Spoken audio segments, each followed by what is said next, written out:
Hello, my name is Mick Graves. I'm series director and writer on Elliott From Earth, and I also do some voices. Are you from Earth? No, I'm not from Earth. I'm not from Earth. I'm not from Earth. Hello, I'm Tony. I'm also one of the writers, another one of the directors, editor, and I do some of the voices on Elliott as well. We are.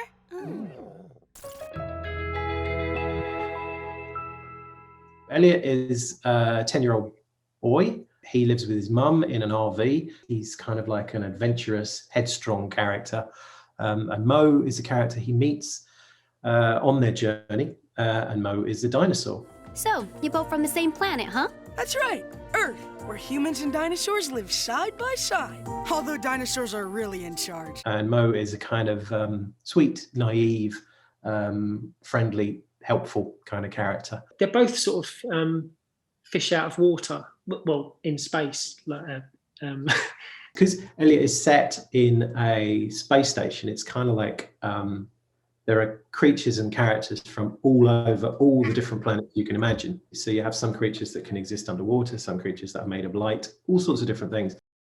They're all meeting aliens for the first time, and I think it's just about that sort of that fun element of meeting new people from a place you've never been to before. I think that's kind of what we wanted to get in. It's not easy sometimes going to these like new places, but they're all in the same boat and they all kind of go through the same thing together. So it's hopefully just a fun way of exploring a new way of meeting people. Hi, Elliott. Hi, Mo. I've really been looking forward to meeting you guys. I think it was around about nearly 2 years was the overall production schedule for a 20 episode season 1 of a new show like that. Season 1s are always difficult. They're always harder. You always have to create more assets, and the assets are those things like characters, props, backgrounds. You have to work out a lot. You have to work out an awful lot about your characters, what kind of stories you're telling. And so those 2 years, it may sound like a long time, but those 2 years go very, very quickly. The last shows, we had a lot less time than the early shows. And yeah, see if you can spot which ones are which. We're sorry? No, it's not your fault. It's too much middle management. I wouldn't have tolerated this back on my home world. The chaos is good as well. Sometimes it's sort of, when there's limitations with time and money, it really kind of helps push you into new places. You've seen those films that have massive, massive budgets, but they still don't make sense.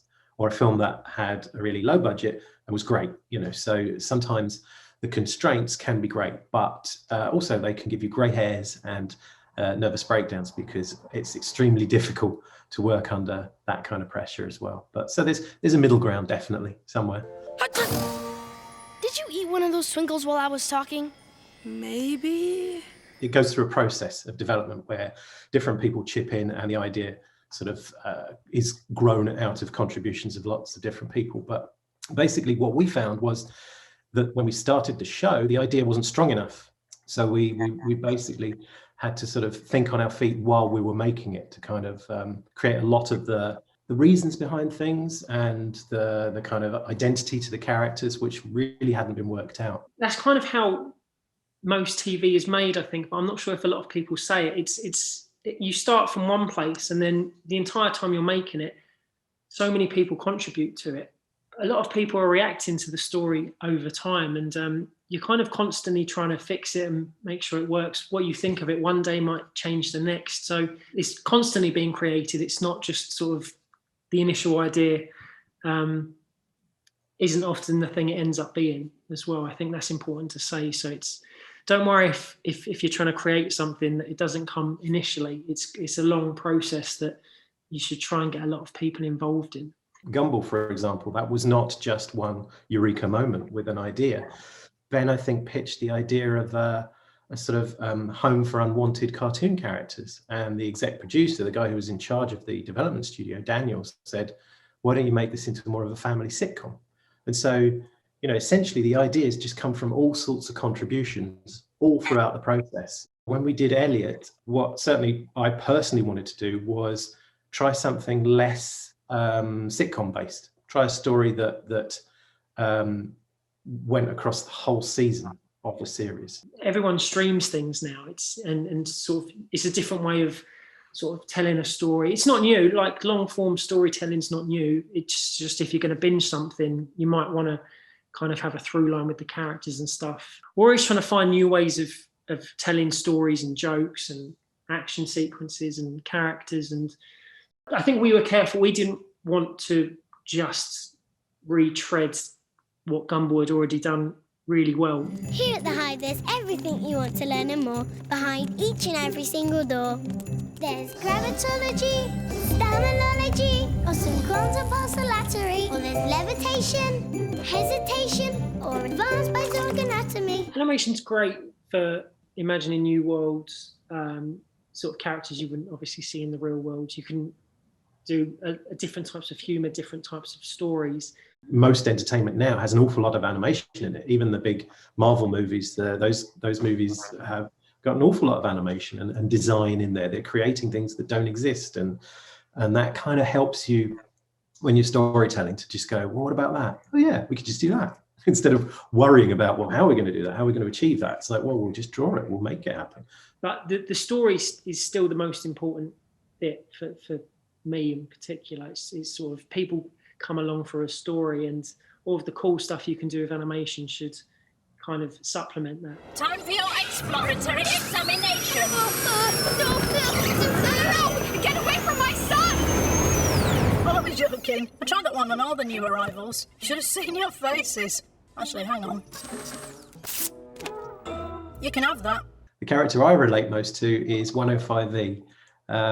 She's this kind of dour robot that's just a little bit work shy and just a little bit sort of sardonic, and she's voiced by the amazing Diane Morgan. Here, give us that back. I can charge my mates 10 credits a look. Extra if they've got more eyes. Giles Brandreth voices a sort of an alien who's really into linguistics. Oh, splendid, splendid, thank you. You really are, oh, how do Earthlings say, a massive pair of... Where did he learn English? I also really like the voice of the Hive director. Hey, are you waiting for your parents too? No, fiscal cost reports for the upcoming quarter. She's a 3-year-old called Angelina, and I just find it adorable every time she speaks, talking like an adult. I think I'm just laughing at our own joke, really, but... I'm not as young as I look. My species ages in reverse, you see. Oh, cool. Wait, how does that work when you're born? It's complicated, and it requires years of counselling. Personally, my other favourite character in the whole thing is a character called Kane, who's a 2-headed alien that they meet very early on in the series. And that's voiced by Rich Hall as the grumpy, grouchy bottom head, and Tony Hull, who's a fantastic international voice actor who voices the top head, which I think is truly, it sort of exploits Tony's natural range as an actor. Where did you put our biosuit? What do you mean you threw it away? Well, how did you even do that without me noticing? Oh, you clever sausage. Well, shall I go through my range? So I was the top head who goes meh. I was also Ear Mouse who goes, what does he say? I'm ever so small and ever so light. I mean, I drew that character from playing a piece of toast in Gumball with a very similar voice. But I'm hoping to develop into deeper characters voice-wise over time, but I need my voice to drop. I voiced a character on Elliott From Earth called You. The You character kind of speaks with a sort of high-pitched, no, you, like that sort of voice, which is not too dissimilar to the voice of Banana Joe that I used to do on Gumball, who goes, same sort of thing. He goes, I'm a banana, like that. I don't think either of us thought we'd be doing any voice acting professionally at the start of this process, but it's always fun to do, even if our range is not quite what it should be. You must go now. Oh, okay, sorry. No, Nigo, bye! As a kid, I mean, obviously, like a lot of kids, I was hooked on Disney stuff. But being very, very old, the Disney stuff I was hooked on was Jungle Book, The Rescuers. I was the exact right age when the second wave of Aladdin, Lion King, Little Mermaid all came out. I was the exact right age for it. And then when I was older, I really loved Warner Brothers cartoons, the Chuck Jones ones, because they're very funny. They're very tightly timed. They're comedic. Then Jurassic Park came out with CGI. So I've been absolutely spoilt for all different types of animation growing up. I think a lot of influences go into your head when you're making something, and you just hope you don't copy them. We just want to get that same sort of feeling from the audience when we make stuff. It's just that sort of that joy of just a fun story told in a really like fun way with fun characters and imaginative worlds. I think that's I think we're really lucky just to get to kind of work in this industry with that technique. It's almost not a job some days. It's just an absolute sort of pleasure just to go, oh, I'll think that, and then we'll try and make it come true. So, what do we do now? I have no idea, kiddo. Pretzel?